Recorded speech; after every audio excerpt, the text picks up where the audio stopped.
Hey everyone. Before we get to the main show, I have a little housekeeping to do first. So first off, you've probably noticed that this isn't episode 4. I'm afraid for reasons of school and life, I haven't been able to finish researching and writing for episode 4 or the regular narrative.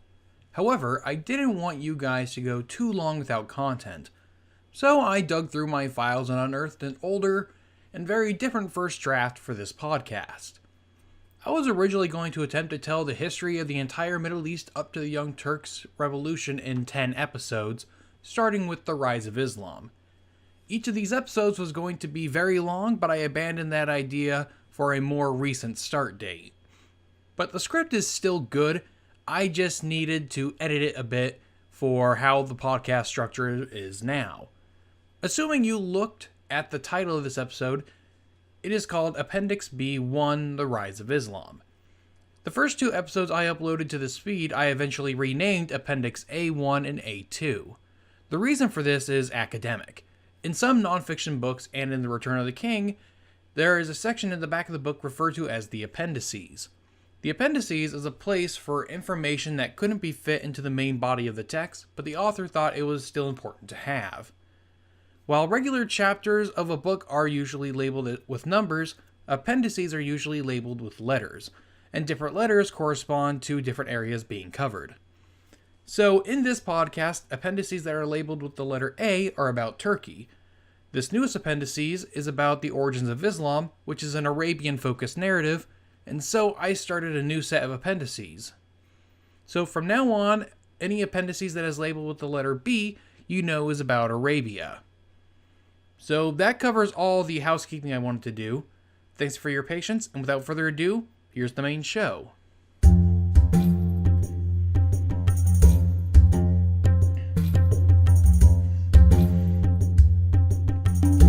Hello everyone, my name is Grant, and welcome to the History of the Modern Middle East. Appendix B1, The Rise of Islam. Before the birth of Muhammad, the Middle East was politically divided between the Byzantine Empire, Sassanid Persia, and numerous tribes and kingdoms of the Arabian Peninsula. The Byzantine Empire was ruled by a Christian emperor, and most of the peoples in the empire were members of one Christian sect or another. However, there were still Jewish communities across the empire, and a small number of pagans still clinging on to their old ways. Persia was an ethnically and religiously diverse empire. This goes all the way back to the founding of the First Persian Empire. Its rulers have always been more concerned with governing practicalities rather than ethnic or spiritual uniformity. And they have a long-standing practice of letting conquered peoples retain their religions and social institutions. So long as you pay your taxes and send men to war when asked, the empire left you alone. And the same was done under the Sassanids. The largest religion in the empire was Zoroastrianism, which had been revived by the Sassanids several centuries earlier. Another major religion was Manichaeism, which had adherents as far west as Constantinople and as far east as China. There were also a number of Christians living within the Persian Empire. When the Persians sacked cities in the Levant, they brought back numerous Christian relics, which the Zoroastrian monarch made sure not to damage out of sensitivity to, and probably fear of, his Christian subjects. The Arabian Peninsula was filled with tribes and small kingdoms. Numerous religions existed side by side. The peoples of Arabia were familiar with Jewish, Christian, Zoroastrian, and pagan religious practices. Goods from across the Mediterranean arrived at Red Sea ports, and Arab caravans traded spices, textiles, slaves, and other goods as far away as Palestine and Syria in the Byzantine Empire. Both the Persian and Byzantine empires hired Bedouin mercenaries to raid the other, or to police other Arab tribes. Numerous Jewish tribes lived among the Arabs. The Jews mounted several revolts against the Romans in the early centuries CE. All of these revolts failed to drive out the Romans, and instead they resulted in the Romans driving out large numbers of Jews, creating what is known as the diaspora.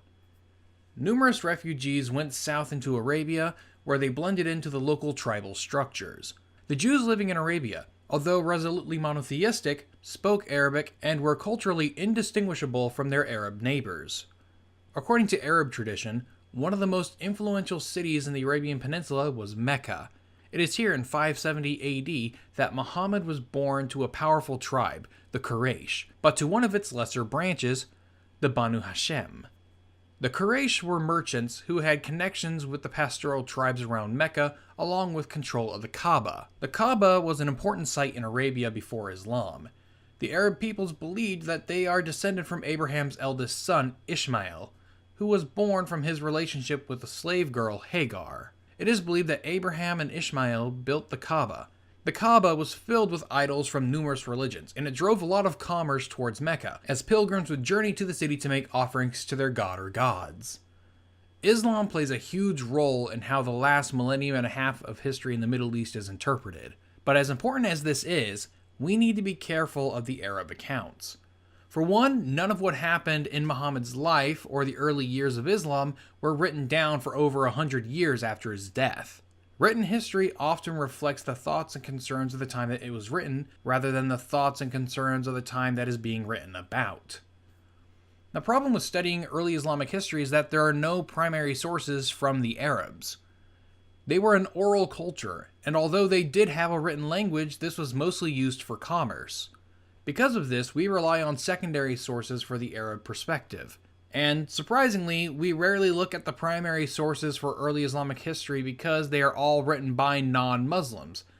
Every single word of it. One thing we should question is how important Mecca was to Arabia before Islam. This was the hometown of Muhammad, but there are almost no references to Mecca outside the Arab language secondary sources. We don't see Mecca mentioned in any non-Arab sources until the 8th century. So why would Mecca produce a revolutionary new religion? One theory is referred to as the Meccan trade thesis. It is a materialist interpretation of history, meaning that it focuses on economics, and believes that culture and religion are responses to economic circumstances, rather than economic systems being based on culture or religion. At the time of Muhammad's birth, the Byzantine and Sassanid empires were at war with each other over Mesopotamia. The fighting disrupted overland trade, which would require the caravans to be redirected. The Meccan trade thesis asserts that these caravans were redirected into the Arabian Peninsula, and therefore to Mecca. The increased trade grows the wealth of the Quraysh, thereby leading to social issues that Muhammad would preach against. However, the problem with this theory is that there are no records for how much trade was going through Mecca at any point during the 6th or 7th centuries. So we have no idea why Mecca produced someone like Muhammad instead of other places. There are alternatives and more controversial theories as to why Mecca isn't mentioned much before the 8th century, but that will be discussed in a later appendices. The most obscure part of Muhammad's life are the early years. It is said that his father was a poor man who died before Muhammad was even born, and his mother would die when he was 6, leaving him an orphan. First, he was taken in by his grandfather, who would send him off to be raised by Bedouins for a while, where he would learn about the lifestyle of the nomadic peoples. This was a common practice among the settled peoples of Arabia, especially the wealthy, kind of like the children of wealthy British parents sending their kids off to boarding schools. After the death of his grandfather, Muhammad would be taken in by his uncle Abu Talib, who is said to have treated him like his own son. There are stories about Abu Talib introducing his nephew to his friends as the white-faced one, and that he is the refuge for the orphans and the protector of the widows. These stories were written down long after Muhammad's death, so it's very likely that embellishments were made in order to give young Muhammad a sense of destiny to later audiences. Abu Talib was a merchant, and so it is probable that he brought Muhammad with him on trading missions. One story tells about a Monophysite monk named Bahira in Syria, who saw the young Muhammad coming into the city with his uncle's caravan, and that a small cloud was shading only Muhammad. The monk asked Abu Talib about the boy, and when told about his background, he asked to meet him. It is said that he wanted to see if the boy possessed any marks on his body that were foretold in an ancient manuscript. He found said marks on Muhammad's body and told his uncle that the boy was destined to do something great. This story is most likely apocryphal, since the earliest written version of the story is from over 100 years after Muhammad's death. This story serves the role of having Muhammad be recognized for his future greatness by non-Arabs and by a non-Muslim. These travels in his younger years, along with the exposure to numerous religions and cultures in Mecca, would have made Muhammad very cosmopolitan for the time. At 25, he was hired by a wealthy widow named Khadijah to manage her caravans. The status of women in pre-Islamic Middle East is similar to what it is today. Women were treated as second-class citizens whose values come from who they can be married off to. This means that Khadijah must have been very charismatic if she managed to keep her previous husband's wealth after his death. Muhammad and Khadijah would eventually get married. The traditional narrative says that their relationship was one of mutual love and respect. However, there are historians who claim that Khadijah's marriage to a younger male of lower social rank was to solidify her own standing within the extremely patriarchal culture that was 7th century Arabia. The two of them would have 6 children, 2 sons who would die in childbirth, and 4 daughters, and for as long as Khadijah lived, Muhammad would take no other wives, which was, and to an extent still is, a common practice in Arabia. Muhammad had made quite a life for himself. He became quite wealthy and gained a lot of respect within the community. He was often brought in to arbitrate disputes because he was seen as being diplomatic and just. However, as he neared 40, he began to question what his life was about. In our time, we would just consider this a midlife crisis. But for Muhammad, this was a conflict of the soul. He saw many of his class with overwhelming amounts of wealth, while widows and orphans barely scraped by. To find meaning or answers to these problems, he would periodically go out into the wilderness to seek spiritual guidance, almost like a Native American vision quest. Well, one of these outings into the wilderness would change his life, and the history of the world forever. There are numerous versions of the story that are told, but the traditionally accepted one is that he encountered the Angel Gabriel. Other versions of the story say that he was given a silken cloth with writing on it in his sleep, or that he was tackled by a jinn. All of the stories involve a voice telling Muhammad to recite. After several protestations, he did so. What he said is believed to have been the divine word of Allah. This is how the Quran began to take form, and Muhammad became the last true prophet of the one true God. From that point on, at any moment he could begin reciting more of Allah's divine word. Now, not everything Muhammad said was considered to be from Allah. It is said that his voice changed in a way that is indescribable. He wasn't speaking like a person would if he was just talking. It's often described as being similar to singing, but not quite. The way you often hear the Quran recited by Arabic speakers is considered to be the closest equivalent anyone other than the Prophet to replicate the way it was recited when Allah spoke through Muhammad. You can find a link to an example of this in the show notes. Within Islam, there is an emphasis on the spoken word, and that hearing the Quran chanted in this way is part of the experience, like singing hymns in a church if you're a Christian. There are many Muslims who believe that the Quran should only be read and chanted in Arabic, but that is a topic for another episode. The Arabs had a strong oral tradition, and it is most likely that Islam's emphasis on the spoken word comes from this pre-existing cultural trait, rather than as a divine edict. And it is said that his closest followers would memorize word for word the recitations. Muhammad did not see himself as starting a new religion. Rather, he thought of himself not only as a blood descendant, but also as a spiritual descendant of Abraham. He believed that he was continuing the same monotheistic tradition of Abraham and the numerous other prophets. And so he believed that the Kaaba should be Mecca's only shrine, a temple to Allah. Today, most consider Muslims to be worshipping the same God as Christians and Jews. However, there are arguments against this.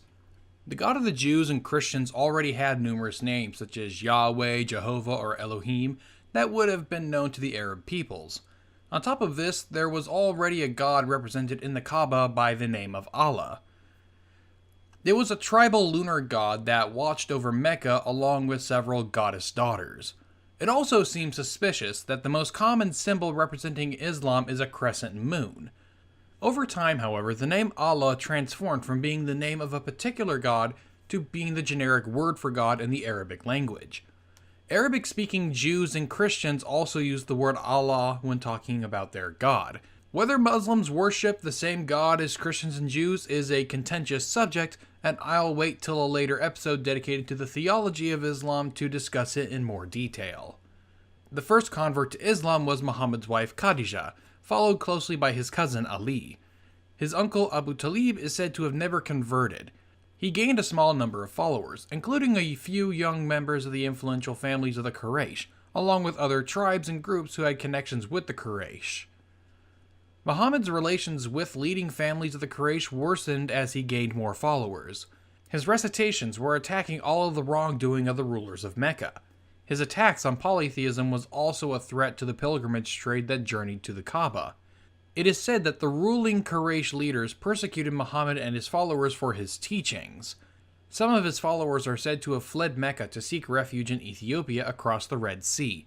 Muhammad's uncle protected him for some time. However, his safety fell into question after Abu Talib died.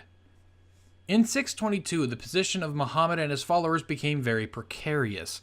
He had heard of a plot to have him killed, so the Prophet decided that he and his followers should leave Mecca and settle in another oasis 200 miles north, Yathrib.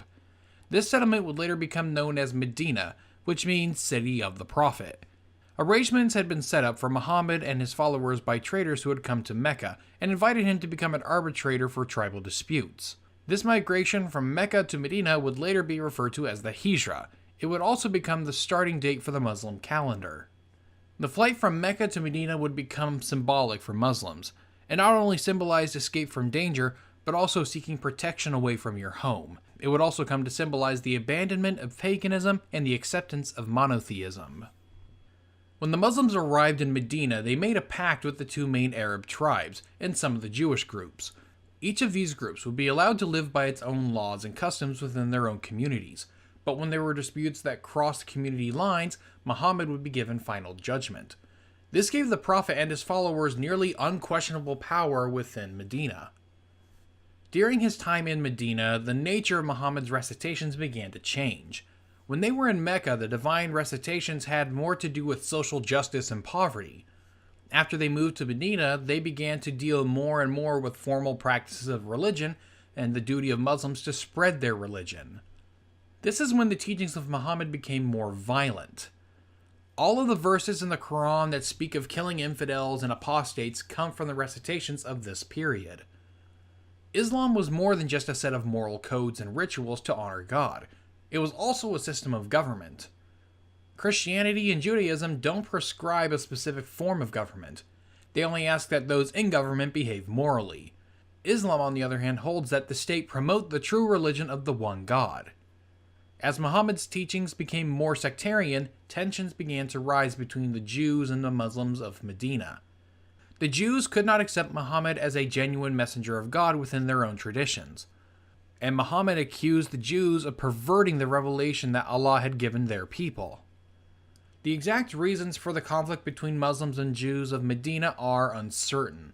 One of the issues may have been the direction in which the community of Medina prayed. The Jews had always prayed facing towards Jerusalem, but Muhammad commanded that all should pray facing towards Mecca. Muhammad also began placing a greater emphasis on his relationship with Abraham. It was also commonly believed by the Arab people that they were descended from Abraham's son Ishmael. It was also believed that Abraham built the Kaaba and thereby founded the city of Mecca.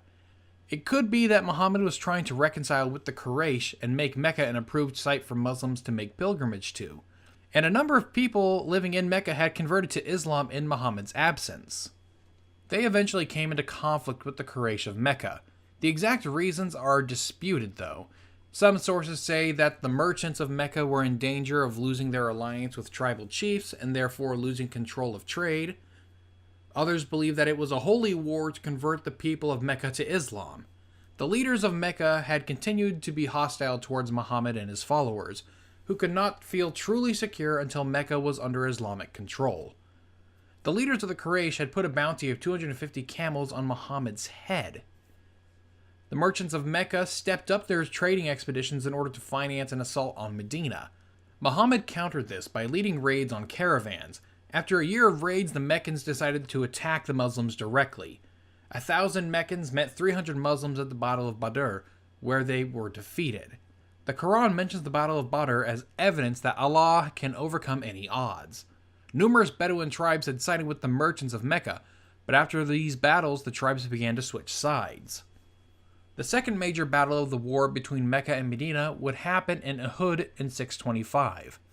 The Meccans assembled 3,000 men to attack the Muslims, who could only assemble 950.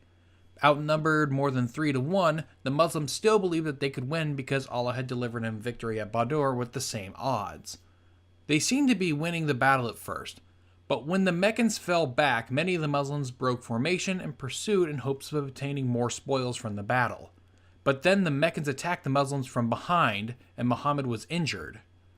Their defeat at Uhud posed a theological question to the Muslims. If the Battle of Badr proved that Allah could overcome all odds, and that he was the determiner of fate, what did the defeat of Uhud mean? Muhammad said that Allah let them lose that battle to teach them a lesson. He said that they must fight for a righteous cause, and when the Muslims broke rank in pursuit of earthly riches, they lost Allah's favor. This created the theological answer to all Muslim defeats. If you lose, it's because you were not righteous enough. It should be remembered, however, that Christianity and Judaism had similar ideas at this time. The Meccans assembled a third army to attack the city of Medina directly. Muhammad got word of this and ordered a moat be dug and filled around the city. When the Quraysh arrived, their camels could not cross the moat. They decided to siege Mecca instead. Switching to a siege strategy scuttled another plan that the Quraysh had. They had planned on using the remaining Jewish tribes in Medina as a fifth column to attack the city from the inside, while the Meccans attacked from the outside. Because the assault never came, the Jews inside Mecca lost their nerve and never rose up. And when this conspiracy was exposed, the remaining Jewish tribes were exiled or killed. The Quraysh had recruited a number of tribes outside of Mecca for the attack on Medina with promises of spoils. When the assault on Medina never came, many of the recruited tribes snuck away during a sandstorm. After losing so many men, the Meccans were forced to call off the siege and return to Mecca. During the war with Mecca, numerous tribes and agreements would be made. In 629, the leaders of Mecca would allow Muslim pilgrims to enter the city, and a year later, in 630, Muhammad's army surrounded the city of Mecca, and it was surrendered to Muhammad with little resistance. After taking control of the city, Muhammad's first act was to destroy all the idols within the Kaaba. This is reminiscent of a story from Jewish folklore that Muhammad and most Arabs were probably familiar with. A non-biblical story about the early life of Abraham said that he was the son of an idol maker. It is said that one day when Abraham's father was gone, Abraham took a club and smashed all but the biggest idol. When his father returned home and saw all but the biggest idol destroyed, and asked his son what had happened, Abraham said that the big one had destroyed the small ones. His father berated him, saying that that couldn't happen because they were made of stone, and Abraham's response to this was, "Then why do you worship them?" I haven't seen a record of anyone making this comparison, but I can't imagine that someone as learned about Judaism as Muhammad or his followers wouldn't have made this connection. Muhammad also abolished privilege of blood. Control of the Kaaba switched from the Umayyad to the Hashemites, who control it to this day. Muhammad kept Medina as his capital, and he exercised absolute authority over both cities. There was no complex system of administration, just a number of deputies who took orders directly from Muhammad. His treasury was filled with voluntary gifts as well as levies and taxes from different tribes. Since the death of his first wife, Khadijah, he had taken several other wives, some of which were for purely political reasons. He made agreements with tribes outside the city because he controlled the oasis, which were the economic hubs of Arabia. The nature of these agreements varied from tribe to tribe. Some were simply peace agreements and others were religiously oriented, with the tribe agreeing to convert to Islam and to submit to the authority of the Prophet. In the last years of his life, he also began the work of expanding his empire into Byzantine lands, by sending raiding parties into southern Palestine to observe the level of Byzantine troops and resources. In 632 CE, Muhammad made his last visit to Mecca, where he gave a speech that traditional accounts state messages such as, "Every Muslim is a Muslim's brother, and therefore fighting between Muslims should be forbidden." He also said that he and his followers would fight until all men confess that there is no God but God. He died later that year, leaving multiple legacies. First, there was the legacy of his personality. His closest followers would later give testimony about his life. However, it would be nearly a century before these testimonies, or the recitations that would become the Quran, would be written down, and were most likely altered in the interim. Living one's life in the way of the Prophet became the highest form of submission to Allah. Another legacy was that of the rituals adopted by the community of all the Muslims. They all revered the Prophet. They went on pilgrimage at the same time, fasted during the same month, and united in daily prayer, praying towards the same location. And above all else is the legacy of the Quran, which would become the ultimate authority within Islam, the words themselves becoming sacred in a way that Christianity and Judaism did not replicate. Islamic tradition says that the Quran has retained its complete authenticity since its first recitation. There is no accounting for the actions of deities, but for the actions of humans this claim seems unlikely. Human memory is notoriously bad, and historians have a bias against oral traditions like the ones the Arabs practiced at the time of Muhammad. All scientific research has shown that humans don't remember things perfectly. We tend to emphasize things that we think are important and forget the things that we don't. It's not just modern scholars who question the authenticity of the current Quran and the Hadiths. Numerous persons who lived within the time of the rightly guided caliphs claimed that text that was never uttered by Muhammad was added to the Quran. I could go on, but this is another subject that is better suited to an episode dedicated to it. When news of the Prophet's death first spread outside of his household, there was a sense of disbelief. One of his most loyal followers and future successor, Omar, threatened to kill anyone who spread this kind of rumor. Muhammad's older follower, Abu Bakr, investigated the claim. When he returned to the people outside the Prophet's home, he said, "O Muslims, those of you who worship Muhammad, know that Muhammad is dead. Those of you who worship Allah, know that Allah is alive and immortal." His words eliminated all denial from Omar and everyone there. God's messenger was dead. Muhammad's death resulted in confusion amongst his followers. It wasn't just a question of who would succeed Muhammad, but how would they succeed him? And what authority would they have? Muhammad was supposed to be the last prophet of God. Would whoever succeed him have this same authority? Muhammad had been the sole ruler of the Muslim peoples in Arabia. He acted as the final authority on all issues, religious and secular, both prophet and a king.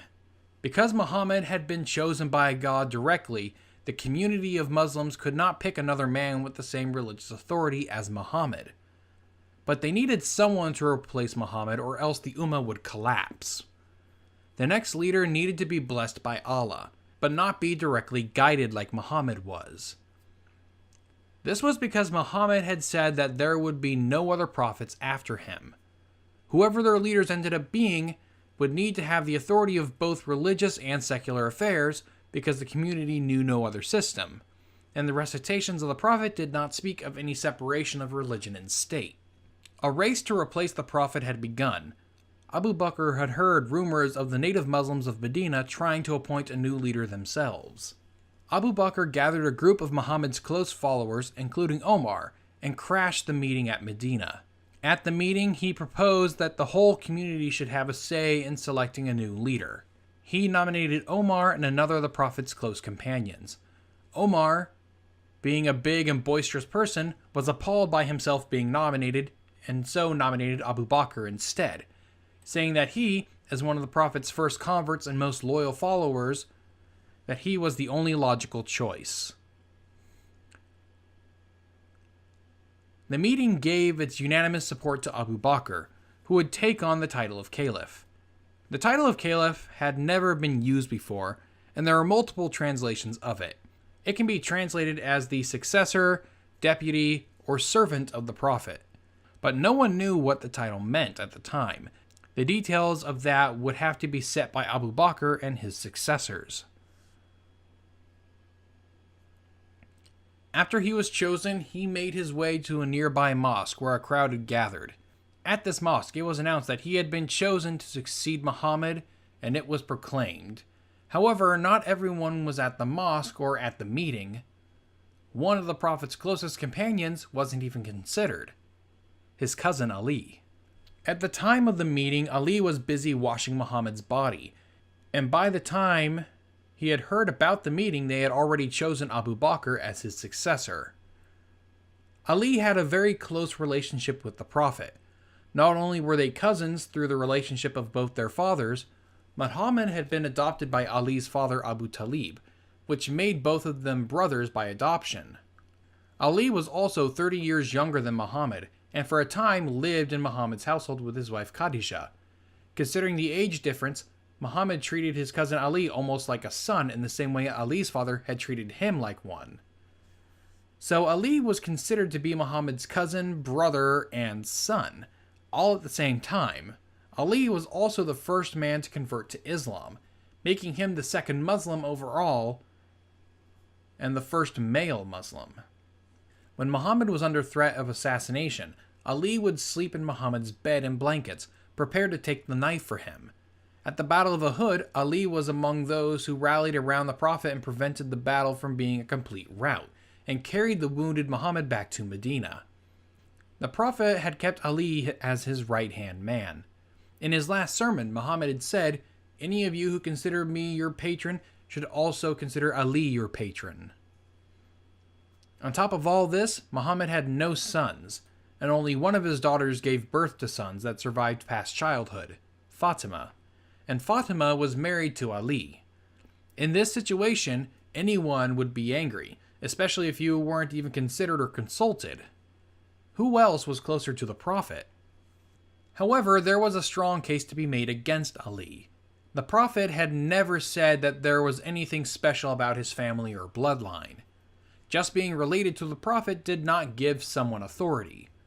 There was also the fact that Muhammad had taken it upon himself to destroy most of the blood privileges that existed in Mecca that allowed certain clans to concentrate power for generations. The actions of these groups were explicitly condemned by the Prophet before the Hijrah. Many in the community sought to separate religious and political authority from the Prophet's bloodline in order to prevent future situations like the one in Mecca at the time of Muhammad's birth. Not only that, but the traditions of the Arabs at this time would not have allowed Ali to have been chosen the new leader. Ali was just over 30 years old at the time. He was considered to be passionate but imprudent. Abu Bakr, on the other hand, was over 60. He was considered wise and experienced, which is what the community believed they needed after Muhammad. On top of this, the traditional title of Sheikh literally means old man. No one knows exactly how long it took for Ali to concede the elections to Abu Bakr, but most agree it was within 6 months. But Ali's acceptance of Abu Bakr as the successor of Muhammad did not sway his supporters. This incident created the rift we see within Islam today.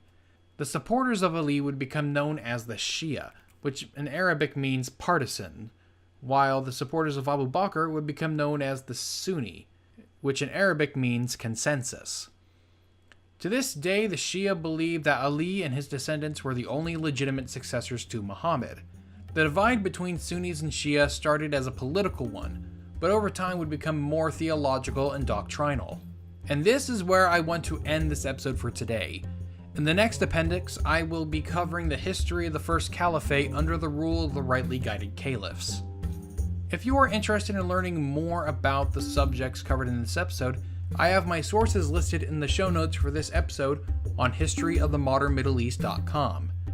If you have any comments, questions, or concerns, you can send an email to historyofthemodernmiddleeast@gmail.com. If social media is more your thing, you can also contact me through the Facebook page.